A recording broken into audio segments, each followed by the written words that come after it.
ఇవాళకి ఎస్ఎల్బిసి సంఘటన జరిగి 16-17 రోజులు అవుతుంది. కనీసం వాళ్ళు బతుకున్నారా చనిపోయిందా వాళ్ళు ఎప్పటిలోగా బయటకు వస్తారు. ఆ 8 మంది కుటుంబ సభ్యుల జాగలు మనం ఉంటే వాళ్ళు పడే మనోవేదన ఎంత. 16 రోజులైంది. ఆ 8 మంది భార్య, పిల్లలు, తల్లిదండ్రులు, వాళ్ళ అక్కా చెల్లెళ్ళు, అన్నదమ్ముళ్ళు ఎంత బాధ, ఎంత మానసిక క్షోభ అనుభవిస్తారు. మీరు జోక్ చేస్తున్నారు. ఒక ఆయనేమో చేపలు తిరుగుతుండు, ఇంకొక ఆయనేమో చేపల పులుసు చేసుకొని తింటుండు. 8 మంది ప్రాణాలంటే మీకు విలువ లేదు, లెక్క లేదు. You are playing with life. Is it the way to handle the things?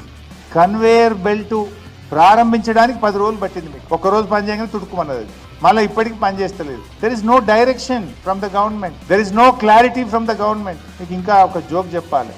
ఈ రాష్ట్రానికి engineering chief irrigation Anil Kumar అని ఉన్నాడు. Is the head of engineering department. ఈ రోజు వరకు ఆయన అడిగిపోలే. ఇదేం గవర్నమెంట్ నాకైతే అర్థమవుతుంది. ఫస్ట్ పర్సన్ టు గో, ఈ suppose to go first among every one.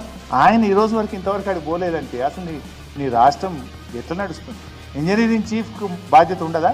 నీ ప్రభుత్వం ఎవరి డైరెక్షన్లో నడుస్తుంది? అసలు 16 రోజుల తర్వాత కూడా పాపం వాళ్ళు బతుకున్నారా, చనిపోయినరా, ఎప్పుడు బయటకు వస్తారు, ఏం జరుగుతుంది?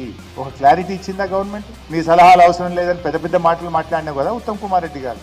సరే, మేమేం ఫీల్ కాం. మా బాధ, మా ఆవేదన ఆ 8 మంది ప్రాణాలు, ఆ 8 మంది కుటుంబ సభ్యుల మనోవేదన, మా ఆవేదన. వాళ్ళు ఎంత దుఃఖపడుతుంటారు, వాళ్ళకి ఎంత బాధ ఉంటుంది. మీరెంత బాధ్యతారహిత్యంగా వ్యవహరిస్తున్నారు. అదో టూరిస్ట్ స్పాట్ లెక్క చేసింది. మీరు పొద్దుగాల పోవుడు, సాయంత్రం వచ్చుడు, సాయంత్రం పోవుడు, పొద్దుగాల వచ్చుడు.